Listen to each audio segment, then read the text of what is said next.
Mateo Kapitulo 16. Gipangayo ang usa ka ilhanan. Ug unya nangabot ang mga Fariseo ug mga Sadusyo. Ug aron sa pagsulay kang Hesus, ilang gihangyo siya sa pagpakita kanilang ilhanan gikan sa langit. 2. Ug kanila mitubag siya nga nanag-ingon, inig ka sa womsom kamo magaingon. Mulinaw ugma kay pula ang langit. 3. Inig ka buntag kamo magaingon. Muunos karon kay ang langit pula ug nagadagtom. Makamao tuod kamong muhubad sa dagway sa kalangitan apan dili makahubad sa mga ilhanan sa kapanahunan. 4. Basta kaliwatan nga daotan ug mananapaw mangita gayud og ilhanan. Apan walay laing ilhanan ang igahatag kanila gawas sa ilhanan nga mao si Jonas. Ug iyang gibiyaan sila ug milakaw siya.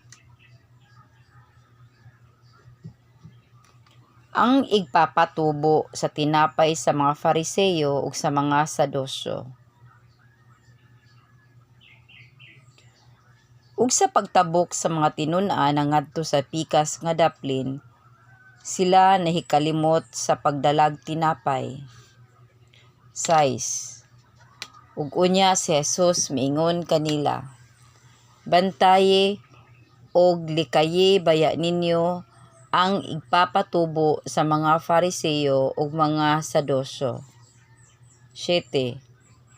Ug kini ilang gipanagsultihan tali sa ilang kaugalingon nga nanag-ingon, wala man gani kita makadalag tinapay.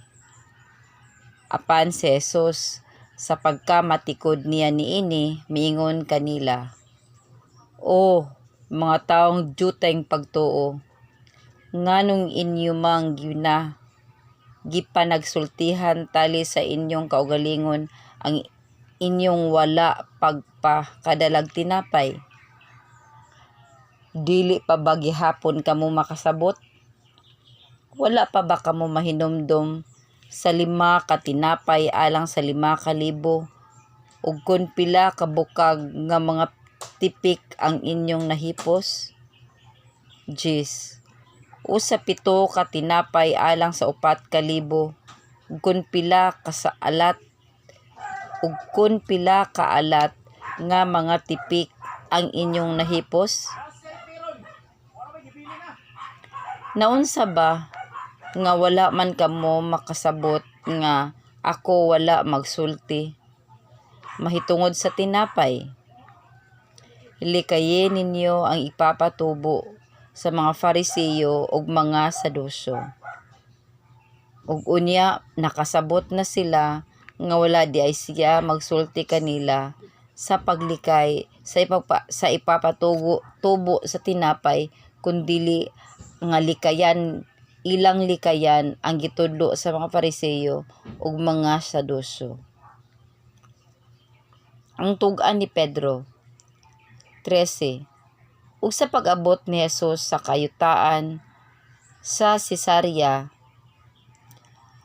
ni Filipo, ang iyang mga tinun-an gipangutanan niya nga nanag-ingon, sumala sa sulti sa mga tao, kinsa man kuno ang anak sa tao? 14. Ug sila miingon kaniya, ang uban nagaingon nga si Juan nga Bautista kuno, ug uban nagaingon nga si Elias kuno, ug ang uban nga si Jeremias kuno, o usa sa mga propeta. 15.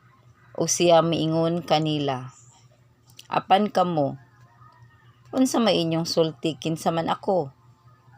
16.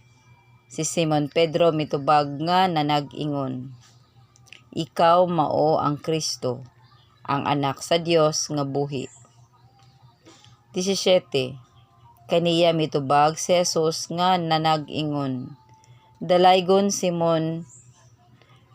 ikaw Simon Bar-Jona, kay wala kini ipadayag kanimog tao, kundili gipadayag kini kanimo sa akong Amahan nga anaa sa langit.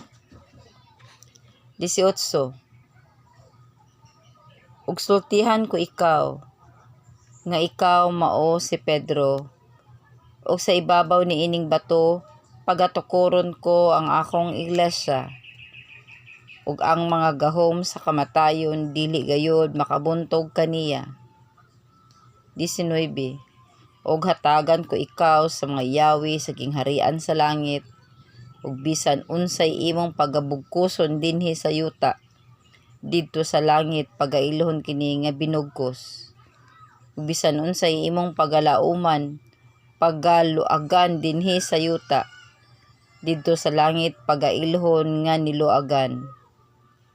20. Unya sa hugot gitigom niya ang mga tinun-an sa dili pagsugilon kang bisan kinsa nga siya mao ang Kristo.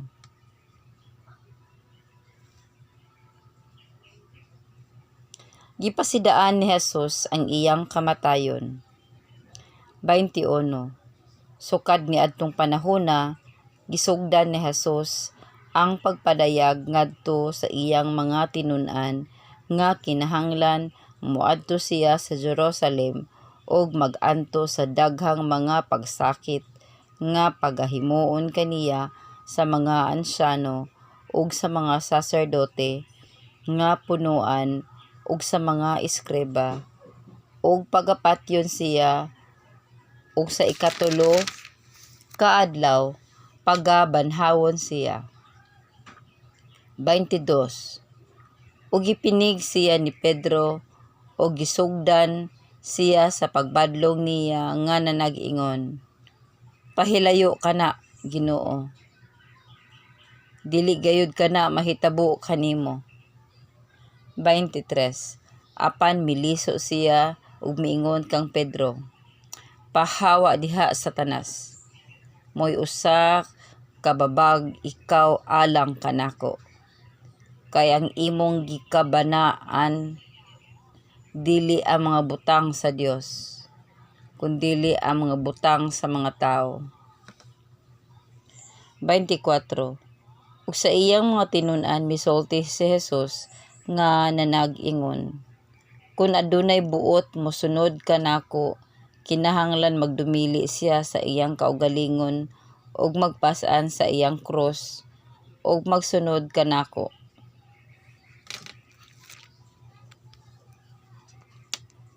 25.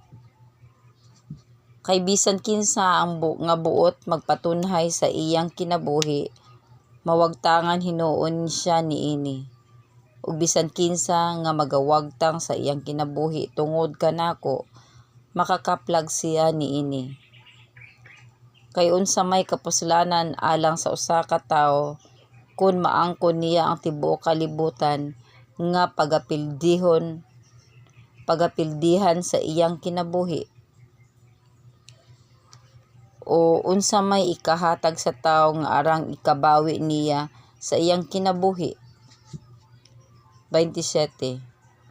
Kay uban sa kahimayaan sa iyang Amahan muanhi ang tawo, ang anak sa tawo uban sa iyang mga manulunda, ug unya pagabalusan niya ang matag usa sa tumbas sa iyang mga binuhatan.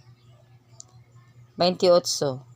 Sapagkat tinuod magaingon ako kaninyo nga sa mga nanagbarog karon dinhi adunay pila ka buok nga dili pa una makatilaw sa kamatayon, hangtod nga makita na nila ang anak sa tawo sa iyang pag-abot diha sa iyang gingharian.